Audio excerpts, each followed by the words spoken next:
శ్రీ గురుభ్యో నమః. శ్రీమాత్రే నమః. మా రావినూతల భక్తి ఛానల్ని ప్రోత్సహిస్తూ ఉన్నటువంటి మా ప్రేక్షకులందరికీ కూడా ప్రత్యేకమైన కృతజ్ఞతలు తెలియజేసుకుంటున్నాము. మీ యొక్క ప్రోత్సాహం వల్ల మేము 1,00,000 మంది సబ్స్క్రైబర్స్కి మా ఛానల్ రీచ్ అయినందుకు ప్రత్యేక కృతజ్ఞతలు తెలియజేసుకుంటున్నాం. మీ యొక్క ప్రోత్సాహం ఇలాగే ఉండాలి అని చెప్పి మేము ఆశిస్తూ ఉన్నాము. ధన్యవాదాలు. మా ఛానల్ని చూస్తూ ఉన్నవారు, ఇంతవరకు సబ్స్క్రైబ్ చేసుకొని మమ్మల్ని మరింతగా ప్రోత్సహించాలని కోరుకుంటున్నాము. శ్రీ గురుభ్యో నమః. శ్రీమాత్రే నమః. 7 జూన్ 2026 నుంచి 13 జూన్ 2026 వరకు గల కాలానికి రాశి ఫలితాలు ఏ విధంగా ఉన్నాయి, అలాగే గ్రహ స్థితులు ఏ విధంగా ఉన్నాయి, వారాంతంలో గ్రహాల యొక్క మార్పు ఏ విధంగా జరుగుతోంది, ఏ ఏ గ్రహాల యొక్క సమ్మేళనం జరుగుతోంది, అలాగే దృష్టుల విశేషాంశాలు ఇప్పుడు మనము తెలియచెప్పుకుందాము. ముందుగా గ్రహ స్థితులు.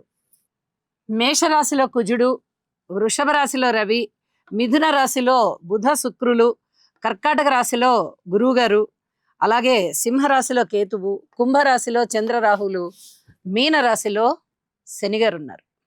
సంచారం ఈ విధంగా ఉంటూ ఉండగా వార ప్రారంభంలో వారాంతానికి వెళ్ళేటప్పటికీ చంద్రుడు రవి గారితో కలిసి వృషభ రాశిలో ఉన్నారు. శుక్రాచార్యుల వారు కర్కాటక రాశిలోకి వచ్చి ఉన్నారు. ఈ 2 మార్పులు జరుగుతూ ఉన్నాయి.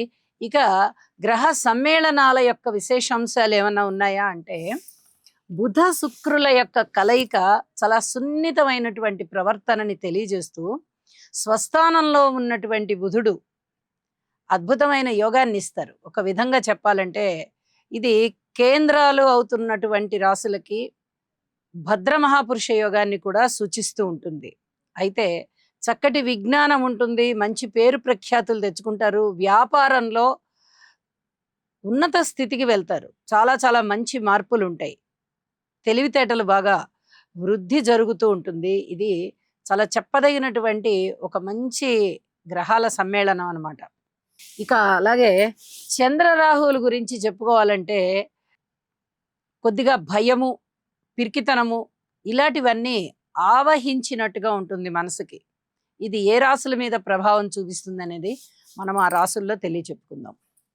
ఇక గ్రహ దృష్టుల విషయానికి వస్తే శని గారి దృష్టి రవి మీద పడుతోంది. రక్తానికి సంబంధించి, చర్మానికి సంబంధించి ఇలాంటి వాటిలలో ఏదైనా ఎలర్జీస్ ఉండడానికి అవకాశం ఉంది. ఆదిత్య హృదయ పారాయణ చేసుకోవడం చాలా చాలా మంచిది. అలాగే గురువు గారి యొక్క 9వ దృష్టి మీన రాశి మీద అందున్న శనిగారి మీద పడుతోంది. ఇక్కడ శనిగారి యొక్క విశేషమైన పాప ఫలితం ఏదైనా ఉందా అంటే అది తగ్గిపోతుంది. ఎందుకంటే గురుక్షేత్రంలో శనిగారు ఉండడము, గురువు గారి దృష్టిలో ఉండడము, ఖచ్చితంగా శనిగారు కొంచెం వినయ విధేయతలతో ఉంటారన్నమాట. కాబట్టి శనిగారి యొక్క స్థానం యొక్క ఫలితం ఏదైనా దుష్ట ఫలితాలు ఉన్నాయి అంటే అవి ఖచ్చితంగా తగ్గుముఖం పడతాయి అని చెప్పి తెలియచేస్తూ ఉన్నాను. ఇక వారాంతంలోకి వెళ్ళేటప్పటికి రవిచంద్రుల కలయిక ఇది అమావాస్యను సూచిస్తూ ఉంటుంది. అయినప్పటికీ కూడా చంద్రుడు ఉచ్చలో ఉన్న కారణం చేత మనసు కాస్త గట్టిగానే ఉంటుంది.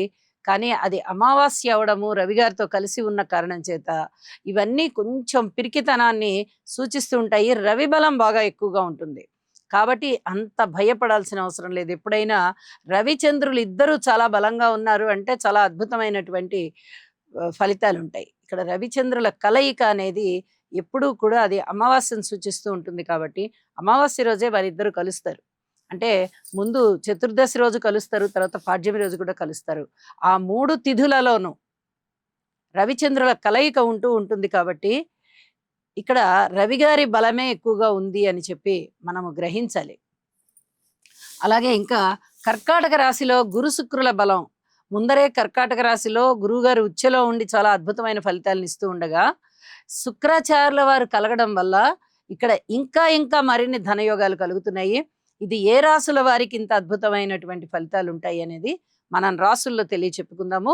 సింహరాశి వారికి ఈ వారం రోజుల కాలాన్ని మనం పరిశీలించినట్టయితే గ్రహస్థితులు అయితే మటుకు 5 గ్రహాల యొక్క ఉన్నతమైన ఫలితాలు ఉన్నాయి అని చెప్పాలి. కానీ అద్భుతమైన ఫలితాలు ఉన్నాయా అంటే, అంత అద్భుతమైన ఫలితాలైతే ఏమి ఉండబోవడం లేదు. ప్రతి వారము చెప్పుకుంటూ ఉన్నాం మనము. రాశిలో కేతువు, సప్తమంలో రాహువు, అష్టమ స్థానంలో శనిగారు. ఈ 3 గ్రహాలు చాలా ఇబ్బందిగా ఉంటున్నాయని ప్రతి వారము చెప్పుకుంటున్నాం. మరి ఈ వారం కూడా గ్రహాల యొక్క స్థితులు ఆ విధంగానే సంచరిస్తూ ఉన్నాయి. మరి మిగతా గ్రహాల విషయంలో చూడండి, వ్యయ స్థానంలో గురువుగారు బాగున్నారు, లాభస్థానంలో బుధ శుక్రులు బాగున్నారు, దశమ స్థానంలో రవి గారు బాగున్నారు, సప్తమ స్థానంలో చంద్రుడు బాగున్నారు. వెరసి 5 గ్రహాల యొక్క ఉనికి చాలా బాగుంది. మరి అద్భుతమైన ఫలితాలు అంటే శుభాశుభ మిశ్రమ ఫలితాలు అని చెప్పాలి. ఎందువల్ల? గురువు చాలా బాగున్నారు కానీ వ్యయంలో ఉన్నారు. ధనము శుభకార్యాల మీద ఖర్చు పెట్టడము, ఏదైనా రిపేర్ల మీద ఖర్చు పెట్టడము, దాన ధర్మాలకి ఖర్చు పెట్టడము, ఇట్లాంటివే ఎక్కువగా ఉంటాయి. ఆదాయం కన్నా ఖర్చు ఎక్కువ ఉంటుంది. మరి ఆదాయం ఉందా అంటే ఆదాయం ఉంది. ఇది కొంచెం మనకి కంటి తుడుపుగా ఉంటుంది. ఆదాయం చాలా బాగుంది. ఎలా? బుధ శుక్రుల కలయిక జరుగుతోంది. అలాగే లాభస్థానంలో 2 గ్రహాలు అత్యద్భుతమైన ఫలితాలను ఇస్తూ ఉన్నాయి.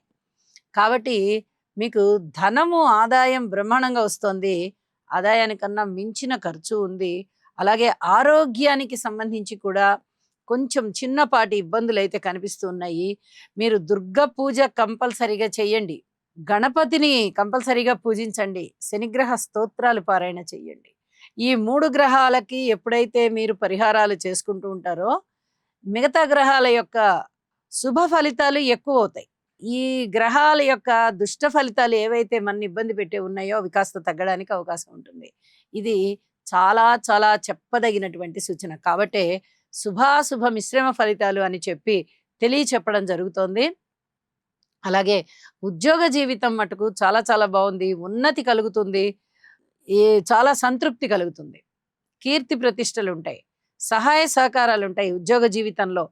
కాబట్టి మీకు చాలా అనుకూలమైనటువంటి ఫలితాలు కనిపిస్తూ అలాగే హెచ్చరికలు కూడా కనిపిస్తున్నాయి. కాబట్టి ఈ శుభాశుభ మిశ్రమ ఫలితాలని మీరు రెండిటినీ స్వీకరించవలసి ఉంటుంది. కాబట్టి రెండిటినీ స్వీకరిస్తూ శుభ ఫలితాలని పెంచుకునే ప్రయత్నం చేసే దిశగా నవగ్రహ స్తోత్ర పారాయణాలు చేయండి. వీలైతే ఒక్కసారి నవగ్రహ హోమం చేసుకోండి.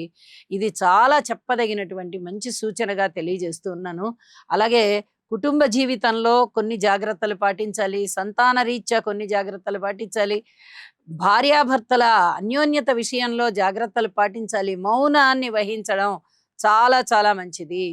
అలాగే కొనుగోలు అమ్మకాల విషయంలో కూడా జాగ్రత్తలే ఉండాలి. తొందరపడి చెయ్యకూడదు. ఇక వారాంతంలోకి వెళ్ళేటప్పటికీ శుక్రాచార్యుల వారు వ్యయంలోకి వచ్చి ఉన్నారు. శుభ పరిణామాలు ఉంటాయి. శుభవార్త శ్రవణం ఉంటుంది. అలాగే ఏదైనా విలువైన వస్తువుల్ని కొనుగోలు చేసుకునేటటువంటి పరిస్థితి కనిపిస్తూ ఉంటుంది. ఇక దశమ స్థానంలోకి చంద్రుడు వచ్చున్నారు. రవి గారు దశమ స్థానంలో అద్భుతమైన ఫలితాలను ఇస్తారు. చంద్రుడు అద్భుతమైన ఫలితాలను ఇస్తారు. మరి రవి చంద్రుల కలయిక జరుగుతూ ఈ దశమ స్థానంలోనే చంద్రుడు ఉచ్చలో కూడా ఉంటున్న కారణం చేత ఇక్కడ ఏ విధమైన ఫలితాలు ఉంటాయంటే ఉద్యోగ జీవితంలో తిరుగులేని విధంగా ఉన్నతి కనిపిస్తుంది. ఇది మీ మానసిక సంతోషానికి చాలా వరకు కారణభూతమవుతుంది అని చెప్పి తెలియజేస్తూ ఏదైనా స్థాన చలనం ఉండడానికి కూడా అవకాశం ఉంది అని చెప్పి తెలియజేస్తూ ఉన్నాను. చెప్పిన పరిహారాలు తప్పనిసరిగా చేసుకోండి. మరింత మానసిక ప్రశాంతత ఉంటుంది. శుభం.